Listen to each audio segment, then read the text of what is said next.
The wind howled across the endless plains, carrying the stench of deceit and desperation. Charlotte Bennet, her heart still raw from her husband's tragic death, clutched her 2 children as her in-laws abandoned them in the middle of nowhere. Just days earlier, she'd believed nothing could be worse than widowhood, but betrayal had come swiftly laced with greed and cold calculation. Her little ones whimpered in the punishing cold, their clothes torn by the fierce prairie gusts. Panic seized Charlotte's chest. Suddenly, upon a distant rise, a lone Cheyenne scout appeared silent as a ghost. Her fate and that of her children teetered between life and death. Charlotte Bennet had always been told she possessed an unbreakable spirit. Raised along the Missouri River, she dreamed of forging a new life in the West. Her marriage to James Bennet, a wagon-trained scout, brought that dream to life as they journeyed to the Colorado Territory in 1864. Along the way, Charlotte gave birth to 2 children, sharp-witted 6-year-old Elizabeth and wide-eyed 4-year-old Daniel, and they eventually settled near the South Platte River. But after James died in a tragic riding accident, Charlotte's world fell apart. Struggling to maintain the homestead alone, she accepted help from James's uncle and Aunt Theodore and Eugenia Bennet, who arrived from the east with promises of support. Within weeks, they convinced her to travel to a supposedly better patch of land near Fort Laramie. Instead, they led her deep into a remote and unfamiliar stretch of plains. One night, Charlotte was jolted awake, gagged and restrained as Theodore and Eugenia tore her children from their bedrolls.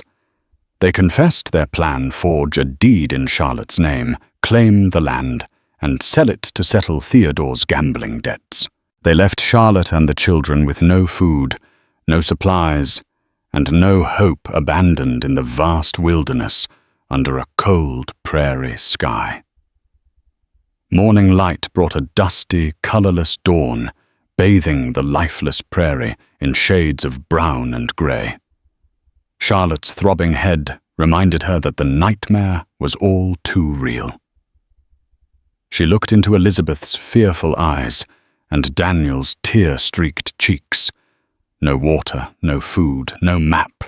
Theodore and Eugenia had taken everything. Charlotte forced herself to remain calm. The survival of her children depended on it.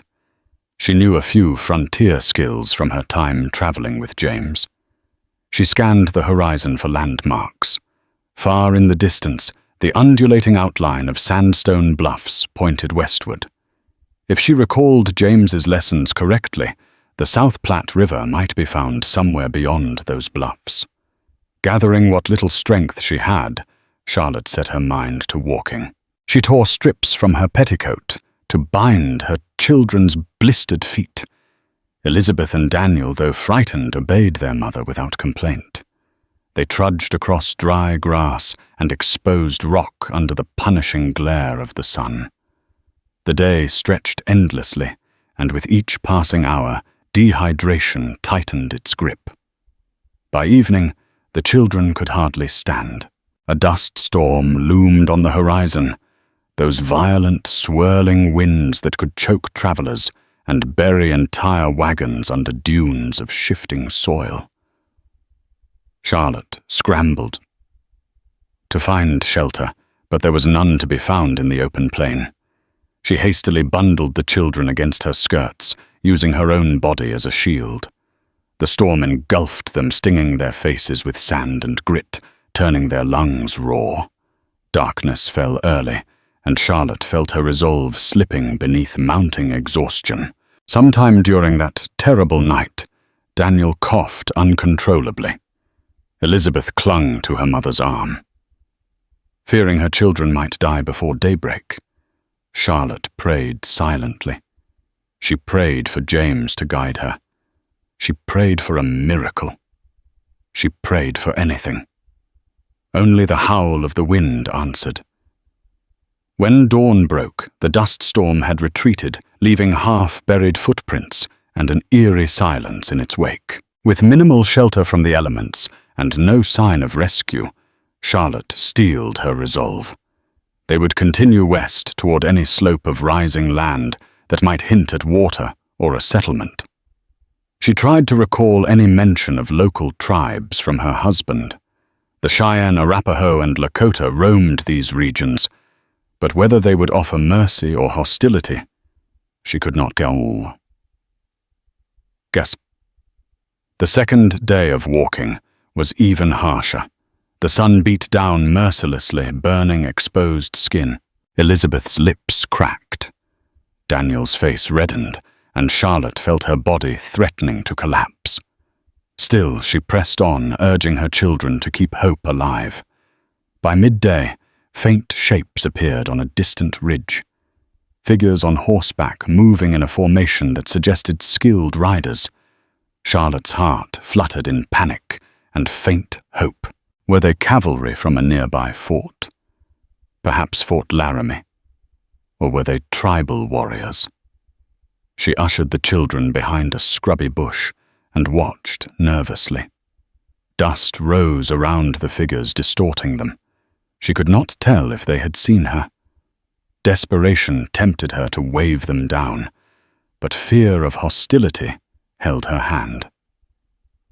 Ultimately, the riders turned east, disappearing over the horizon, never noticing the small family huddled in the brush. That night, Charlotte and her children found a shallow ravine to rest in.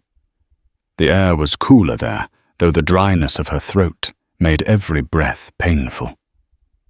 She closed her eyes, imagining James's face. Tears rolled down her cheeks, silent tears of sorrow. Fear and anger at those who had done this to them. She did not know how, but she vowed she would survive. She would see to it that her children survived, even if she had to crawl across the desert to find help. On the third day of desperate wandering, something changed. Elizabeth collapsed. First, her small legs too weak to continue. Charlotte gathered her daughter in her arms, using the last scrap of energy she possessed to carry the child. Daniel trailed closely, his head drooping. Charlotte's mouth was so parched, she couldn't produce enough spit to swallow. She thought she might have hallucinated when a lone figure appeared on the horizon, a man on horseback. He wore buckskin leggings and carried a bow slung across his back. He had long black hair, parted into 2 braids. His features were unmistakably indigenous, a Cheyenne, perhaps by the style of his clothing. Charlotte froze, uncertain what to do. The man dismounted. He approached, slowly, cautiously. She could see the tension in his stance, wariness born from too many violent encounters with white settlers. Yet there was no malice in his eyes. He lifted a water skin and held it out. Charlotte could only stare, half delirious. Was this a trick? She had heard stories, some true, some exaggerated, of raids and scalpings. But then hadn't James also spoken of great kindness among tribal people? She reached for the water skin, her trembling hands nearly dropping it. The stranger said nothing at first, but the kindness in his gesture spoke volumes. He motioned for her to drink, and she did, sputtering as water poured down her throat. She handed it to Elizabeth and Daniel, who gulped greedily. After they had drunk their fill, Charlotte found her voice. "Thank you," she rasped. "Thank you, sir." In halting English, the man introduced himself as Elk Shoulder. He was a Cheyenne scout traveling alone across the plains to rendezvous with his band, who were camped closer to the Black Hills. His name meant he carried the strength of elk upon his shoulders, a symbolic weight of responsibility. He pointed to Charlotte and the children, then to the distant hills. "Need help?" he asked, his accent thick. Charlotte nodded, tears welling up once again. We were left. My in-laws. They took our wagon, our supplies. She could barely articulate the betrayal and heartbreak, though he understood only fragments of her speech. Elk Shoulder's sympathetic gaze spoke enough. He recognized abandonment and cruelty when he saw it. With silent efficiency, Elk Shoulder helped Charlotte lift her children onto his horse. Then he guided them on foot, leading the animal at a gentle pace so that no one would be jostled too hard. They walked for hours, stopping often to let the children rest. At dusk, Elk Shoulder made camp near a dry creek bed. He kindled a small fire, cooking strips of dried buffalo meat over the flames, occasionally adding water from his precious supply to create a simple broth. The children devoured it hungrily, hope flickering in their eyes for the first time since the ordeal began. That night, under a canopy of stars, Charlotte found that her heart no longer felt like a lead weight in her chest. Desperation was still there, but so was gratitude. She tried to speak to Elk Shoulder, piecing together words. She explained James's death, her in-laws' betrayal, and how they ended up lost in the middle of nowhere. Elk Shoulder listened intently, his brow furrowed in empathy. He understood enough to nod solemnly. Then he wrapped a buffalo hide around the children to keep them warm and gestured for Charlotte to sleep. The last thing she saw before exhaustion claimed her was Elk Shoulder standing guard, his dark silhouette outlined by moonlight. When dawn painted the sky pink and gold, Elk Shoulder guided them toward a path that skirted rolling hills and shallow valleys. He told Charlotte in broken English that water and shelter could be found near a place the Cheyenne called Mo'otavehone, which translated roughly to River of the People, likely referring to a tributary that connected to the South Platte. Charlotte guessed they were heading west, but her sense of direction remained muddled. Still, relief came at the sound of running water. They reached a small stream, fed by snowmelt from distant mountains. Charlotte and the children drank greedily, washing the grit of the plains from their faces. Elk Shoulder caught fish using a makeshift spear, demonstrating a survival skill that left Charlotte awed. He offered the family every comfort he could spare. Over the next few days, Elk Shoulder revealed fragments of his own story. He had lost much during the westward expansion of settlers, as had many Cheyenne. Lands once freely roamed by his people were overrun by wagon trains and soldiers from Fort Laramie and Fort Lyon.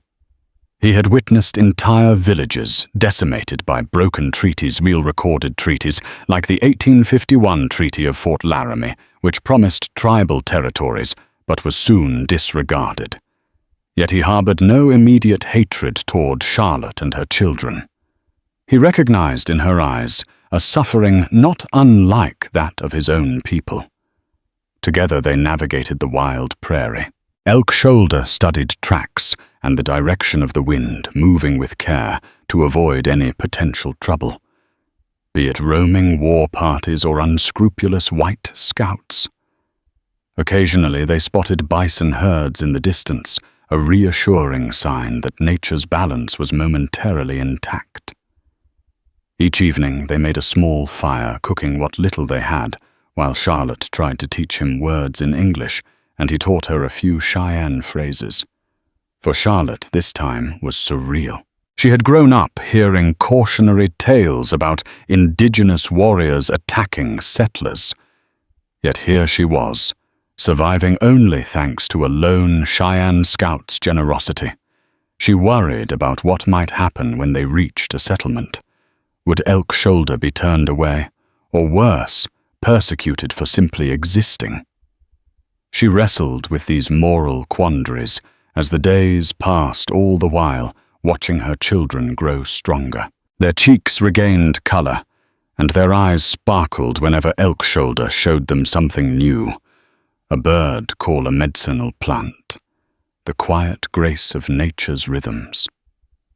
But trouble was never far away. On the 5th day since Elk Shoulder rescued them, a sudden column of dust rose in the south. a group of riders, American cavalry, by the glint of metal, cut across the plains. Elk Shoulder hastily ushered Charlotte and the children behind a large outcrop of rock, urging them to stay silent. The riders thundered past, oblivious to the family's hiding place. Charlotte realized how precarious Elk Shoulder's position was. If discovered, he risked being seen as an enemy Indian. And if the cavalry recognized her, they might assume Elk Shoulder had captured her. That evening, as the sun set in a blaze of red, Charlotte asked Elk Shoulder if he could lead them to Fort Laramie.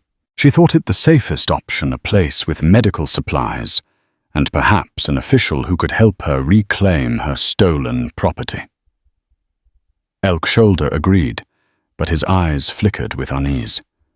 He had never been fond of military forts, and for good reason.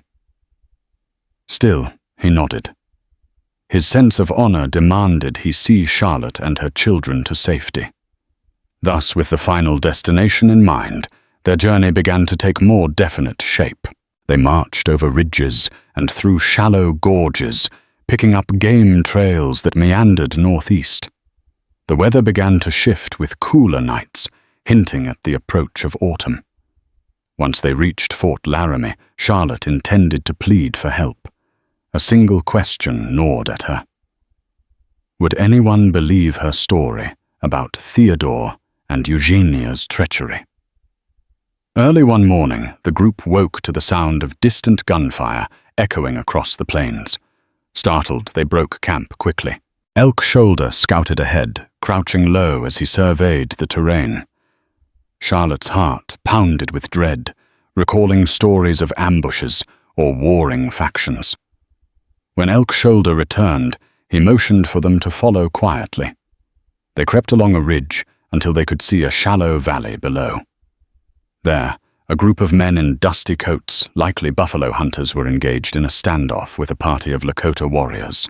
Corpses of slaughtered buffalo lay scattered around, a sight that struck Charlotte as both horrifying and wasteful. Elk Shoulder tensed, his fist clenched around his bow. The Lakota had every right to be enraged.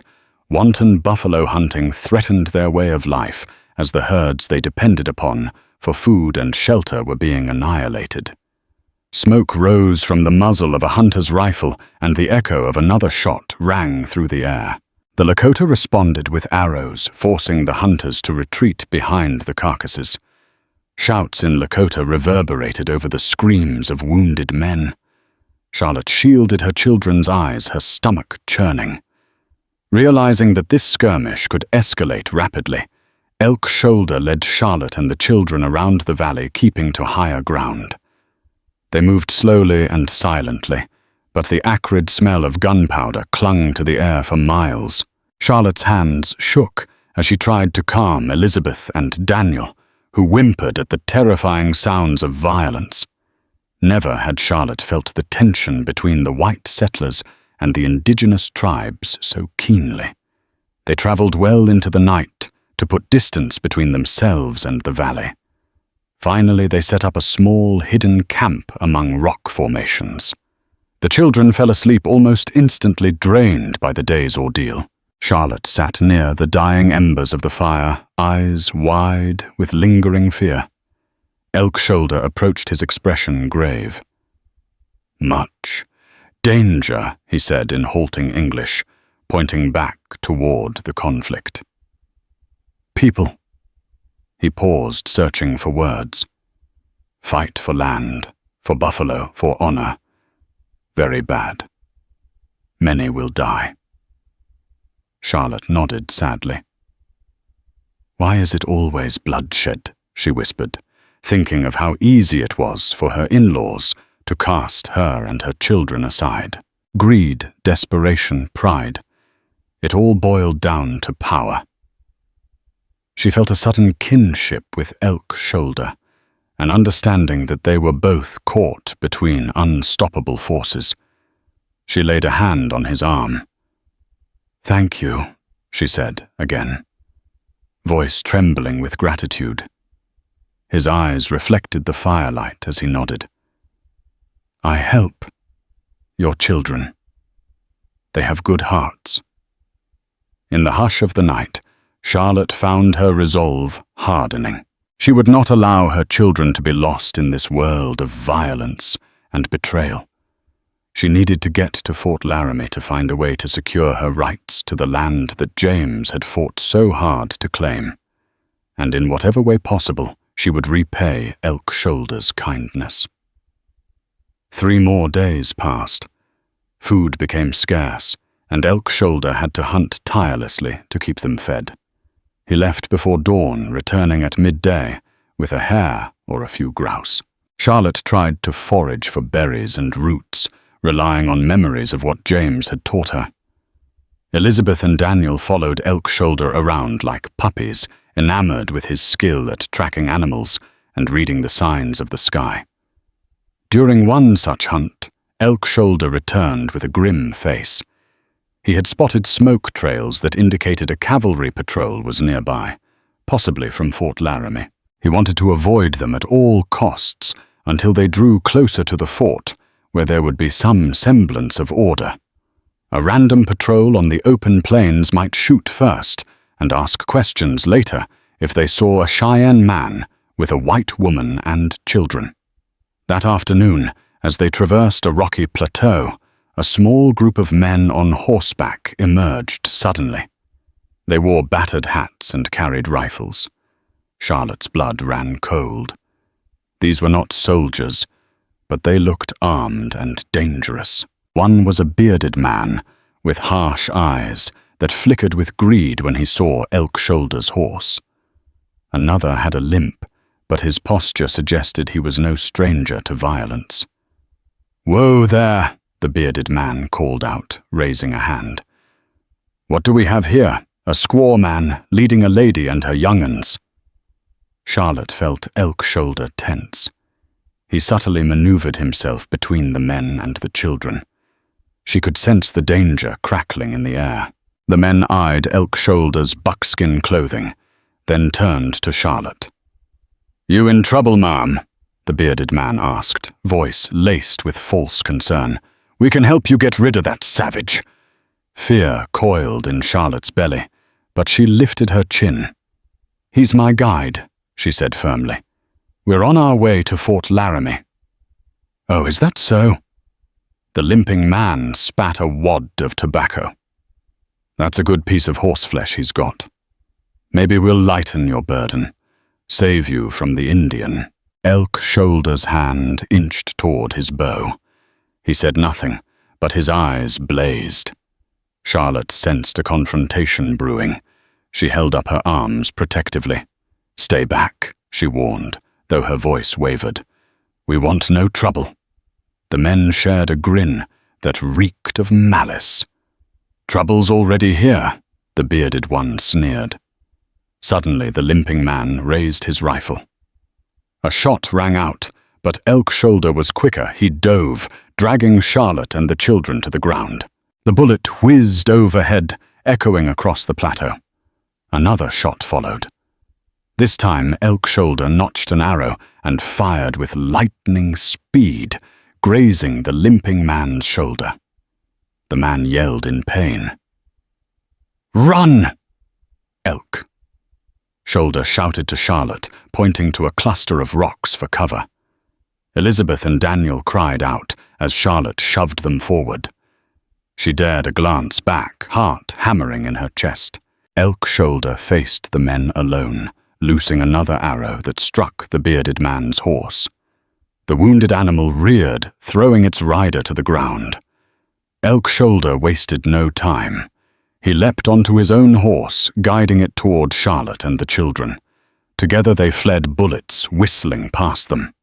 One shot clipped the flank of Elk Shoulder's horse, causing it to stagger.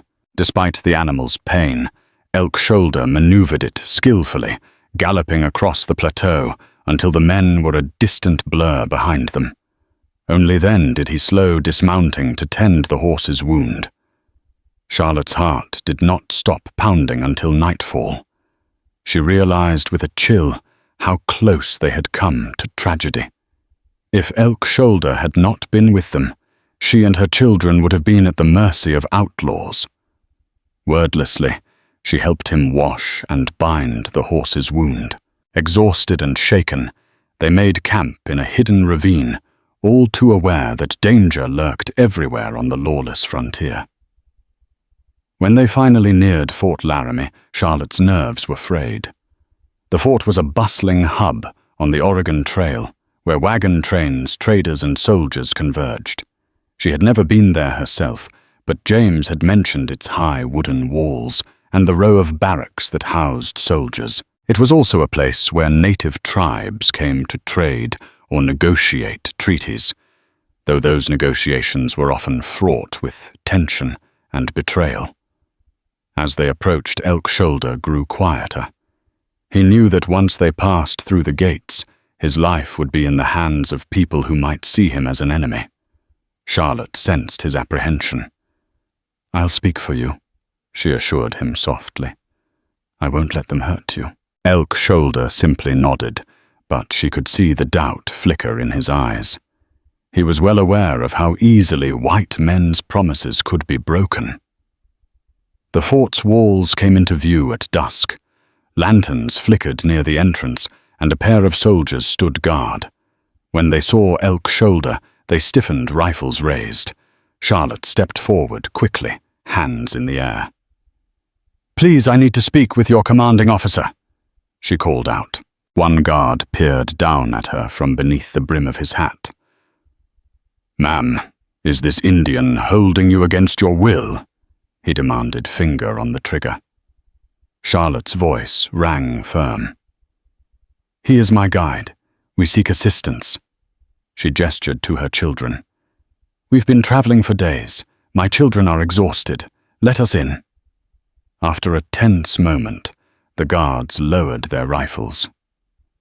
"All right," said the first guard. "But the Indian's got to stay outside. We'll let the commanding officer decide what to do with him." Charlotte's heart sank. She turned to Elk Shoulder, whose face remained impassive. "I won't abandon you," she insisted, her voice trembling. "I promise." Reluctantly, Elk Shoulder stayed behind, guarded by 2 rifle-wielding soldiers. Another soldier led Charlotte and the children through the fort's wooden gates into a courtyard filled with wagons, crates of supplies, and uniformed men bustling about. A tall officer with a bushy mustache approached his polished boots, clicking on the dusty ground. He introduced himself as Captain Everett Harrison. Charlotte recounted her story, her husband's death, her in-laws' betrayal, and how they had survived thanks to Elk Shoulder's intervention. She begged for medical attention for the children and for the horse, explaining how they had been attacked by bandits. Captain Harrison listened with a reserved expression, occasionally jotting notes in a small ledger. When she finished, Harrison nodded slowly. "I'm sorry for your troubles, Mrs. Bennett," he said. "We'll see to your children's immediate needs, and you'll have safe lodging here at the fort while we straighten this out." His gaze shifted. "But as for the Indian, we don't typically allow—" "He's the reason we're alive," Charlotte interjected. "He's done nothing wrong. He saved us. Please, I beg you, treat him with respect." Harrison pursed his lips. "I'll see that he's given no trouble, ma'am," he replied somewhat stiffly. "But we can't just let him wander around the fort. We'll keep him under guard for everyone's safety until we learn more." Charlotte wanted to protest further, but the weight of exhaustion pressed on her. She nodded, willing to make small compromises if it meant Elk Shoulder would not be harmed. Captain Harrison signaled a corporal to escort her and the children to the infirmary. As she walked away, she glanced over her shoulder. Through the open gates, she glimpsed Elk Shoulder standing stoically surrounded by soldiers. Their eyes met, and she mouthed, "Thank you." He nodded once, a silent exchange that spoke of trust, albeit a fragile one. That night, Charlotte and the children slept on cots in the fort's modest infirmary. A tired medic treated Elizabeth's blistered feet and examined Daniel's cough.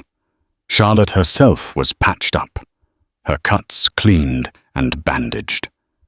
Despite the austere conditions, it felt like the height of luxury compared to the open plains. The following morning, Charlotte requested a meeting with Captain Harrison to discuss how she might file charges against her in-laws. She wanted them held accountable for theft and attempted murder. Harrison agreed to see her, but he seemed cautious. He explained that the fort's jurisdiction was limited and they would need more evidence or testimony before taking any legal action. Nonetheless, he promised to send word to other forts and outposts along the Oregon Trail to be on the lookout for Theodore and Eugenia Bennett. While Captain Harrison was kind, Charlotte couldn't shake a feeling of unease. Soldiers eyed her curiously, likely gossiping about her tale of betrayal and rescue by a Cheyenne scout. She noticed a certain tension in the air, especially regarding Elk Shoulder's presence. The frontier was ablaze with conflicts between the U.S. Army and various plains tribes. Any single spark could ignite an inferno. When she insisted on seeing Elk Shoulder, Harrison relented. He escorted her to a guarded corner of the courtyard, where Elk Shoulder sat on a bench bound at the wrists, though not severely more a precaution than cruel imprisonment. Relief washed over Charlotte when she saw that he appeared unharmed. She knelt beside Elk Shoulder. "I'm so sorry," she whispered. "I never wanted you to be treated like this." He gave a half smile, shrugging as best he could. "Fort. Soldier ways," he said in broken English, his tone resigned. "I am okay." Harrison cleared his throat. "Ma'am, you'll need to remain within the fort until we figure out the best course of action. We can't simply release the man either, not with tensions running high. And there's the matter of verifying your story. We don't doubt you, but official procedures must be followed." "Of course," Charlotte said quietly, not wanting to antagonize the only semblance of law in this wild land. But a flicker of anger lit inside her anger at how easily rules and regulations could overshadow basic gratitude. If Elk Shoulder hadn't saved her, they wouldn't be having this conversation at all. Days turned into a week. Charlotte found herself in a strange limbo. She and the children had food and relative safety, but no resolution. Captain Harrison continued to gather information. He questioned Charlotte repeatedly, as well as Elk Shoulder, through an interpreter, a half-French, half-Cheyenne trader who happened to be at the fort. The interpreter, named Laurent Dupont, treated Elk Shoulder with respect, but there was clear tension between him and the U.S. Army officers. In the midst of this, rumors swirled. A cavalry unit was preparing to move out, rumored to be joining a larger campaign against various tribal encampments suspected of raiding settlers. Elk Shoulder grew more restless, worried about being trapped in the fort as hostilities escalated.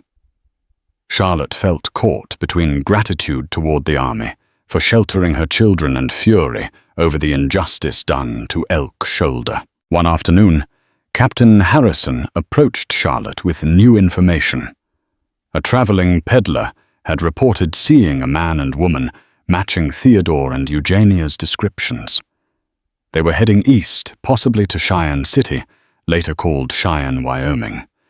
The fort had dispatched a message to authorities there, but it might take weeks or months for any real action to be taken. "That's not good enough," Charlotte said, slamming her hand on a wooden table. "They tried to kill us. If they aren't stopped, they'll sell the land or do something worse." Her cheeks flushed with anger. Harrison sighed. "I understand your frustration, Mrs. Bennett, but the Army's resources are limited. Our primary concern is maintaining stability and protecting wagon trains. We'll do what we can, but I can't promise a full manhunt for your relatives." Despair weighed on Charlotte. She left the captain's office feeling the helplessness of a pawn on a chessboard. In the courtyard, she found Elk Shoulder in the same corner, still under guard. She walked up, noticing the guard was a younger soldier who seemed more empathetic than the others. She asked if she could speak to Elk Shoulder privately, and surprisingly, the guard allowed it, stepping away a few paces. She lowered her voice. "I'm stuck," she told Elk Shoulder. "They won't help me find Theodore and Eugenia, and they won't let me just leave. I have to do something." Elk Shoulder nodded, eyes keen. "We go. You want find them, we go."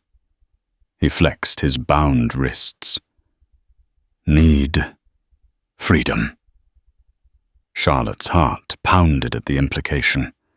If she helped Elk Shoulder escape, she'd be considered a traitor to the fort's authority.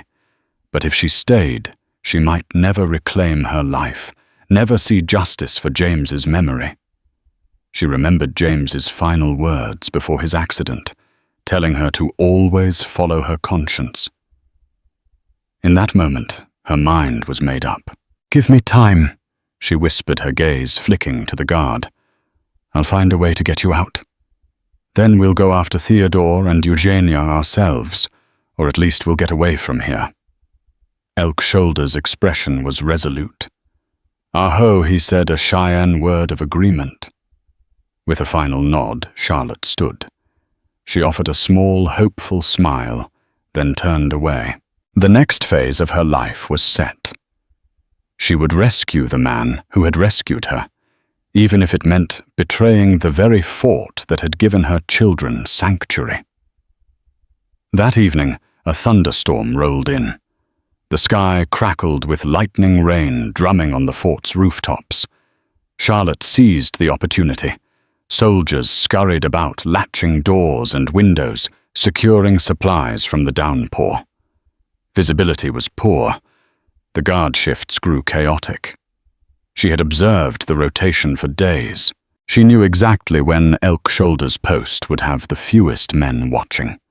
Using a small file she had borrowed from the blacksmith's workshop, Charlotte slipped into the courtyard under the cover of darkness.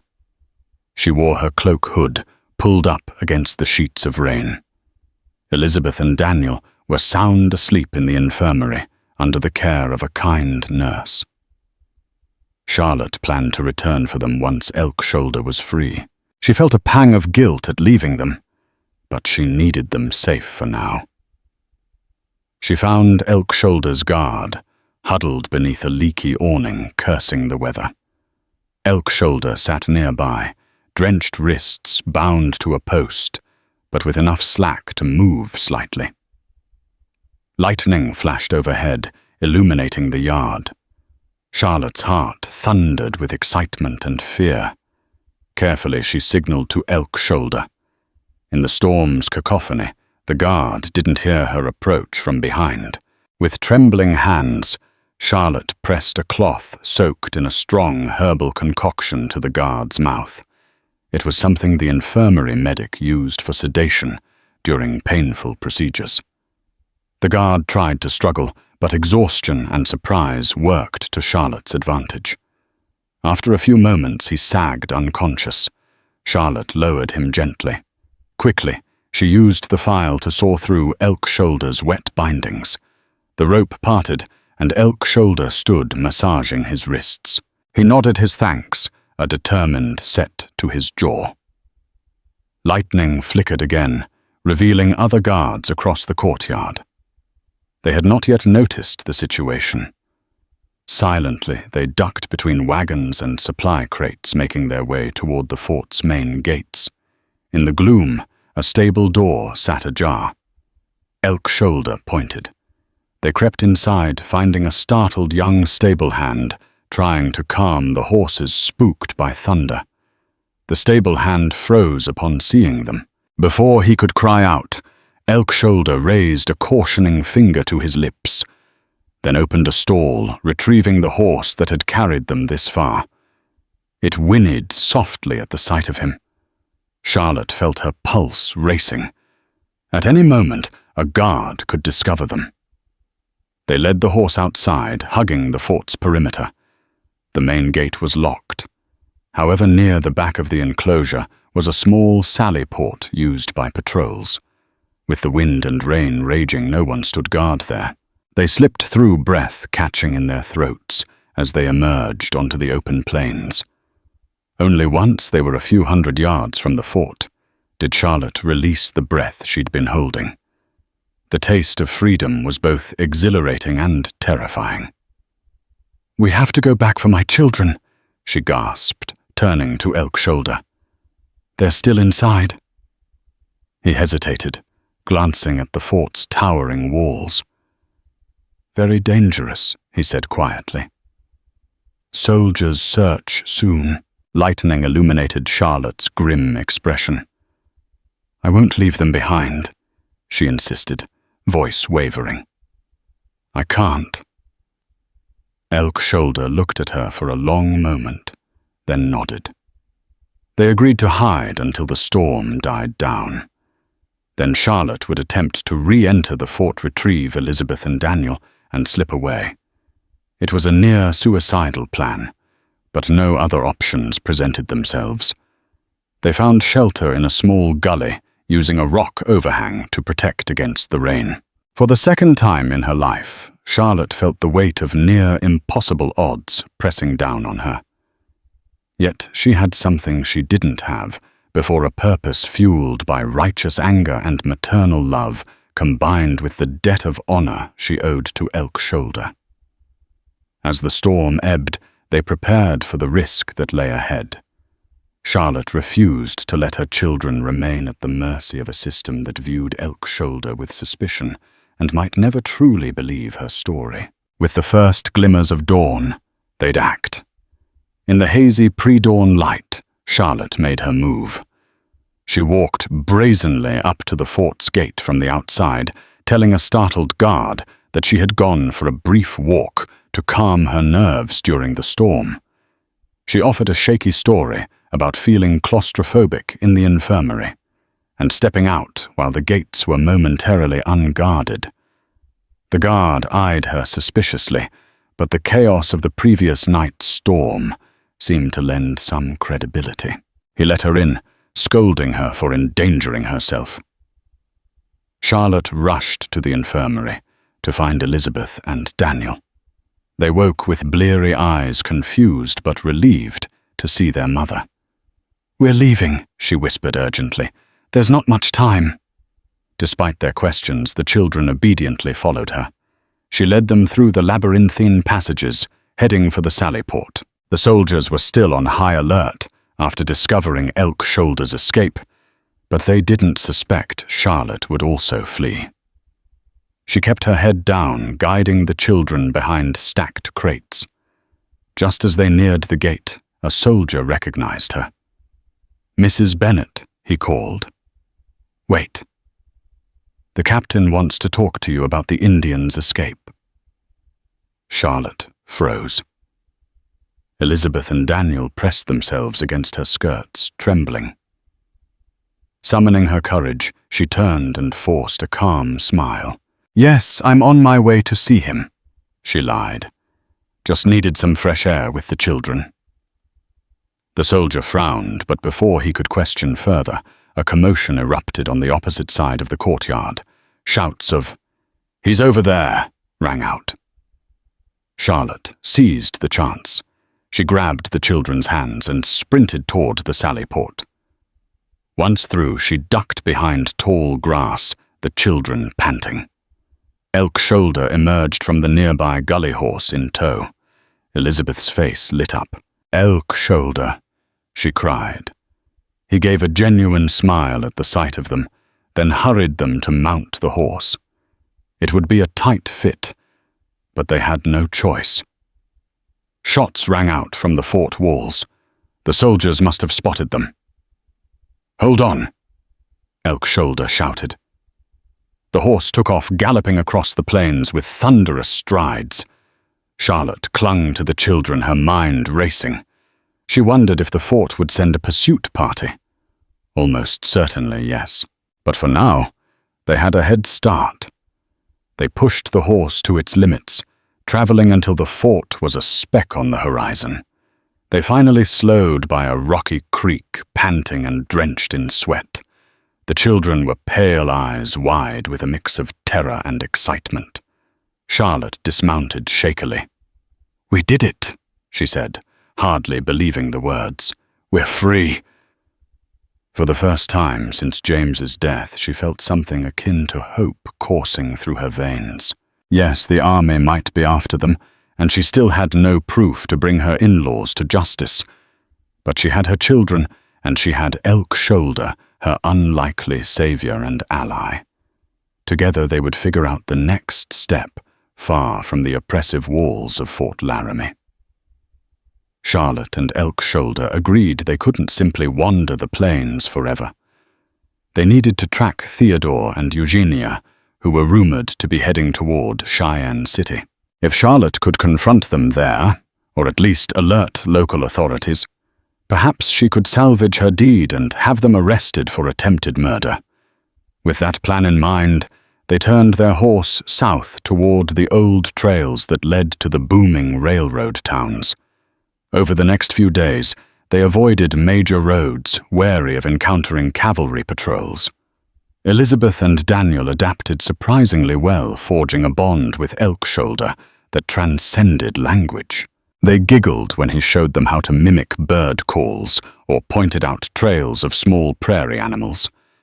In quiet moments, Charlotte would reflect on how different life had become since James's death. She was no longer just a grieving widow. She was a frontier mother, determined to protect her family at any cost. Their first stop was a small settlement near the Nebraska-Wyoming border. Charlotte asked around, discreetly describing Theodore and Eugenia to local shopkeepers and a saloon bartender. She learned that a couple fitting their description had indeed passed through, boasting of new land they intended to sell near the South Platte. The bartender recalled that the couple seemed nervous, like they were running from something. Encouraged by this lead, Charlotte resumed their journey southward. They encountered a few wagon trains heading west, but mostly kept to themselves. Every so often, they traded Elk Shoulder's skill in hunting for supplies he'd provide fresh game in exchange for flour, sugar, and coffee. This arrangement was precarious, as some settlers recoiled at the sight of a Cheyenne man. But Charlotte's fierce protectiveness and quick words eased tensions enough to avoid conflict. As the landscape shifted from rolling plains to the gradual rise of distant hills, Charlotte's anticipation grew. Cheyenne City was a growing rail hub, attracting all sorts of entrepreneurs, prospectors, gamblers, and lawmen. If Theodore and Eugenia planned to sell a stolen deed, that was likely where they'd attempt to do it. But the city would also be crawling with dangerous elements, not to mention U.S. Marshals and Pinkerton agents. She had to move carefully, poking around for criminals who had tried to kill her, would put her at risk. One evening they camped by a shallow creek. The children fell asleep, lulled by the soft chirping of crickets. Charlotte and Elk Shoulder sat beside the dying embers of a campfire. The moonlight illuminated Elk Shoulder's thoughtful expression. "You do not stay in fort. You choose me and children," he said quietly, as if still surprised she'd gone through with her plan. Charlotte studied the fire's glow. "You saved our lives. I couldn't let them treat you like a prisoner. It was wrong, and I knew it. Besides, I can't let my in-laws get away with what they did. That fort wouldn't help me. But you did." His dark eyes reflected the flickering embers. "You are strong, Charlotte. Strong heart." She felt her cheeks warm. No one had called her strong since James died. Everyone had seen her as a fragile widow. Yet Elk Shoulder recognized a resilience she hadn't fully seen in herself. She murmured her thanks, a knot of gratitude and admiration tightening in her chest. Though they came from vastly different worlds, both had known betrayal and suffering. Now they shared a single purpose: to find justice. Cheyenne City was a far cry from the tranquil plains. Steam locomotives chugged into the station, belching black smoke. Merchants hawked wares from rickety stands. Saloons and gambling halls lined the main street, their signs promising everything from fine whiskey to fortunes made at the turn of a card. The law existed here, but it was shaky, enforced by a small police force and the occasional federal marshal passing through. Charlotte Elk Shoulder and the children arrived in late afternoon, dust coating their clothes. She instructed the children to stay close and keep their heads down. Their first order of business was to find a safe place to sleep. They located a modest boarding house run by a widowed woman named Mrs. Petrie, who gave them a wary once-over, but relented when Charlotte paid in advance. Once the children were settled, Charlotte ventured out with Elk, Shoulder scanning the crowded streets for any sign of her in-laws.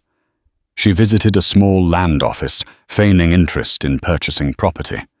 While there, she asked casually if anyone had recently come in to sell a homestead near the South Platte. The clerk, a bespectacled man with ink-stained fingers, frowned. As a matter of fact, I did have a couple in here the other day, asking about land deeds, he admitted, flipping through a ledger. Their names were Bennett, Theodore, and Eugenia, claimed to have a rightful deed for a place near the river. They seemed a bit off, if you ask me. Charlotte's heart hammered. Did they sell it? The clerk shook his head. Not yet. They were trying to confirm its validity. Said they'd be back once they got everything in order. Her throat went dry. Do you know where they're staying? Probably one of the nicer hotels on Main Street. If I had to guess, the clerk said with a shrug. They were dressed fancy enough. Charlotte offered a tight smile, thanked him, and left with Elk Shoulder. The possibility that Theodore and Eugenia were still in town both excited and terrified her. This was it, the moment she'd been fighting for. But confronting them carried massive risk. They might have armed henchmen, or they could flee again. Elk Shoulder sensed her tension. We find them? Yes, he asked. She nodded, swallowing the lump in her throat. We find them and make them confess, she said, determination etched into every syllable. They spent the rest of the day discreetly asking around at hotels. Most clerks were tight-lipped, but luck favored them at the Grand Cheyenne Hotel. The desk attendant recognized Theodore and Eugenia's description. Yes, they're in Suite 4, he said, his expression souring. That couple's been causing quite a fuss, demanding special treatment. Charlotte felt a surge of adrenaline. She thanked the man, stepping away to confer with Elk Shoulder. A direct confrontation in a busy hotel could cause chaos, but Theodore and Eugenia might slip away if they got wind of her presence. She needed a plan. They decided to wait until nightfall. The clerk hinted that Theodore and Eugenia often dined late in the hotel's restaurant. Charlotte could slip into their sweet search for proof of the forged deed and confront them. Elk Shoulder would stand guard to prevent their escape. At dusk, Charlotte returned to the boarding house to fetch her children. She couldn't risk leaving them alone if things turned violent. She explained the plan in hushed tones. Elizabeth, though scared, seemed resolute. Daniel clung to Charlotte, but she soothed him with reassuring words. Once they were ready, they set out to the Grand Cheyenne Hotel under the cover of darkness. True to the clerk's word, the restaurant bustled with late-night diners. Charlotte spotted Theodore and Eugenia at a corner table decked in finery. Eugenia's jewels sparkled under the gaslight chandeliers, and Theodore laughed loudly, drawing attention from other patrons. Charlotte felt a wave of revulsion. How dare they live lavishly, enjoying prime rib and champagne after abandoning her and the children to die Elk Shoulder. Watch them, she whispered. Keep them from leaving. I'm going upstairs." With Elizabeth and Daniel in tow, Charlotte slipped past the front desk. The children remained in the hallway outside Suite 4 as she picked the lock, an illicit skill she'd gleaned from an old traveling companion on the wagon train. The door opened with a soft click. Inside, an oil lamp flickered on a small table. The suite was opulent with a plush carpet and gilded wallpaper. Charlotte's heart pounded as she rummaged through drawers and suitcases. A wave of satisfaction coursed through her when she found a leather pouch containing land documents, papers with her forged signature, clearly stating the transfer of ownership from Charlotte Bennet to Theodore Bennet. "Got you," she murmured, carefully rolling the documents and tucking them into her satchel. She would show these to the local law as proof. A triumphant grin tugged at her lips. Suddenly the door flew open. Eugenia stood there, mouth agape. Behind her, Theodore. Their expressions morphed from shock to fury. "You!" Eugenia hissed. "What are you doing here?" Charlotte stood firm, adrenaline surging. "Taking back what you stole," she spat. "You left us to die in the middle of nowhere. These papers are forged. You're finished." Theodore snarled, lunging forward. Elizabeth and Daniel screamed from the hallway. Charlotte tried to dodge, but Theodore was bigger and stronger. He pinned her arms, grappling for the satchel. She bit his hand, causing him to yell in pain. Eugenia, eyes wild, grabbed a porcelain vase, ready to strike Charlotte. Before she could swing, Elk Shoulder materialized behind her, wrenching the vase from her grasp. Eugenia shrieked, stumbling. "How dare you!" She shrilled, stumbling over a small table and crashing to the floor. In an instant, Elk Shoulder had pinned her arms, a fierce scowl on his face. Charlotte managed to jerk free from Theodore's grip. She scrambled to the doorway, shielding the children. Theodore advanced, fist raised, but a swift punch from Elk Shoulder sent him reeling into a side table, shattering the lamp. The room plunged into darkness and chaos. Smoke curled from the broken lamp's oil, threatening to ignite the carpet. Shouts echoed from downstairs. Hotel patrons and staff rushed toward the commotion. Charlotte gagged on the acrid smoke, frantic to protect her children. Yet in the flickering glow of the spilled oil, she saw Theodore and Eugenia cower, realizing they were outmatched. A stout man with a shiny badge, the local sheriff, burst into the suite, followed by several townsfolk. "What in the Sam Hill is going on here?" the sheriff roared. He eyed Elk Shoulder with immediate suspicion, but Charlotte wasted no time. "These people," she shouted, pointing at Theodore and Eugenia. "They tried to kill me and my children. They forged the deed to my property. I have the proof in my satchel." Theodore held his bleeding nose, sputtering. "She's lying," he bellowed, though the trembling in his voice betrayed him. The sheriff glared at Theodore, then turned to Charlotte. "Show me the documents." Her hands shook, but she retrieved the forged papers. The sheriff and a few bystanders examined them under the corridor's lamp. Murmurs rippled through the crowd. Eugenia, still pinned under Elk Shoulder's grip, screeched about conspiracies. But the proof was undeniable. The signatures and notary stamps were all faked. Chaos reigned for several tense minutes. Finally, the sheriff snapped. "That's enough. I'm taking these two into custody until a judge sorts this out." He nodded to a deputy who clamped handcuffs on a sputtering Theodore and Eugenia. Breathless Charlotte turned to Elk Shoulder, who released Eugenia and stepped back. The crowd eyed him warily. A few men even reached for their holsters. Charlotte shielded him with her body. "He protected us," she said, voice strong. "He's my friend and my children's savior. Don't any of you dare treat him like a criminal." The sheriff raised a hand. "Settle down," he said. "Nobody's going to shoot him. Not while I'm here." Relief flooded Charlotte's veins. Theodore and Eugenia were led away in disgrace, vowing they would get even. The sheriff gave Charlotte a curt nod, motioning for her to follow to the station so she could formalize charges and statements. In that bizarre, adrenaline-fueled moment, Charlotte realized she had reclaimed her life. The path ahead would not be easy lawsuits, potential retribution from her in-laws, the uncertain place of Elk Shoulder in a society that didn't fully accept him, but she was no longer a victim of betrayal. She stood tall with her children at her side, forging a new destiny from the ashes of heartbreak.